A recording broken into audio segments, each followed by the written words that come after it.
The process of pulling out rebels from the Syrian city of Aleppo is nearly complete, according to the Kremlin spokesman. This latest drone footage you can see now shows the sheer extent of the damage in the city. Last Friday, the process of helping civilians to safety began after the operation to liberate Aleppo from militants had come to an end. The rebels had controlled the eastern part of the city since 2012. Meanwhile, Caleb Maupin takes a look behind the familiar faces covering the Syria conflict in the mainstream media. Where can we find reliable information about the Syrian conflict? Well, John Kirby of the U.S. State Department says we should tune in to mainstream American news channels. I would encourage you to go flip on CNN today and look for yourself at the imagery that's coming out of Aleppo by a reputable news organization. Yes, mainstream American media has painted quite a picture of Aleppo. No place now to go. It's the last place. This may be my last video. This might be close to, if not the last communication. It is the last time that I talked to you. Bombs are everywhere. People are running. They don't know where, just running. We are here living a genocide, literally. People are executed. It's as simple as that. These final messages weren't so final after all.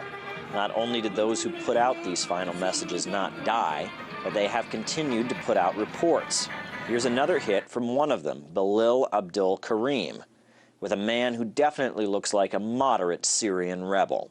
Fighters are now preparing to leave the city of Aleppo. Now, if you can get a little bit closer here, and you will see what this is. This is an explosive belt. What do you call somebody who stands basically in front of a terrorist? Not only, in essence, lauding and encouraging the ostensible terrorist, but highlighting the various suicide equipment that they wear.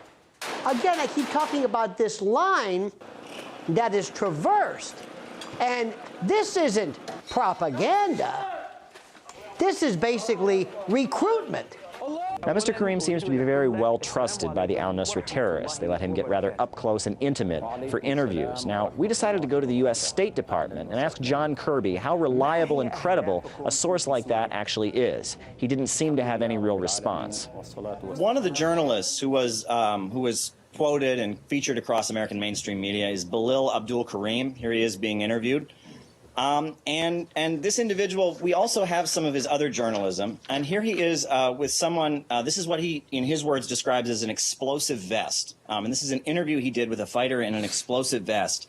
He reports, "The fighters are now preparing to leave the city. This is an explosive belt. This is what many fighters are wearing because they don't feel they can trust the regime."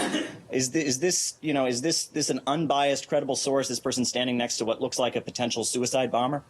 Look, I'm not going to speak to every single news account that you can sit there and cite, sir. What I can tell you is, as I said, I think the broad swath of coverage about what's going on in Syria is worth people paying attention to. And people have to decide for themselves what they're going to find credible and what they're not going to find credible. When you have someone say, go to CNN to determine what the truth is, and also make up your own mind, which I think goes without saying, I mean, why don't we just put a big sign up that says CNN, propaganda arm of the government. I mean, I think that was one of the most unwise, the unwisest of things to say, phrased that way. American media and officials have been painting a portrait of Aleppo that's rather black and white. There's good guys and bad guys. It's almost like a Hollywood movie. But it turns out that some of the heroes they've been celebrating have a dark side that they're conveniently choosing to ignore. Caleb Maupin, RT, Washington, D.C.